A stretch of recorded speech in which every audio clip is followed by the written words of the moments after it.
Hi, my name is Theo, and you should come along with me to donate blood for the very first time with Canadian Blood Services. The night before, I went on to blood.ca, and after checking my eligibility with a sneak quiz, I was able to choose an appointment for the very next day at my local donor center. On the day of my donation, I made sure to keep my fluids up and eat beforehand, and then it was time to get in the car and head down to the local center. When I arrived, our lovely receptionist checked me in and gave me a sticker and some pins. Then it was time to complete a more detailed screening on one of the nearby devices. The waiting room had plenty of water to drink and free salty snacks to eat before my appointment to keep my levels up. Then, one of our awesome nurses called me in to complete the final part of the screening, which involved a quick finger prick to test my hemoglobin levels and a temperature check to make sure it was totally safe for me to donate. When I was moved to the beds, I was introduced to one of our very talented phlebotomists. Even though the needle was a little intimidating at first, the whole process was made very quick and relatively painless by our incredible staff, who offered to take these pictures to celebrate my donation. Finally, it was time to move to the recovery room for about 10 minutes, where I chatted with one of our volunteers and grabbed some more free stuff. After ensuring I still felt at the top of my game, I was able to get back in my car to drive home.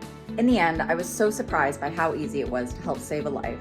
Thanks for watching, and hopefully this video will inspire you to do the same at your nearest Canadian Blood Services donor center.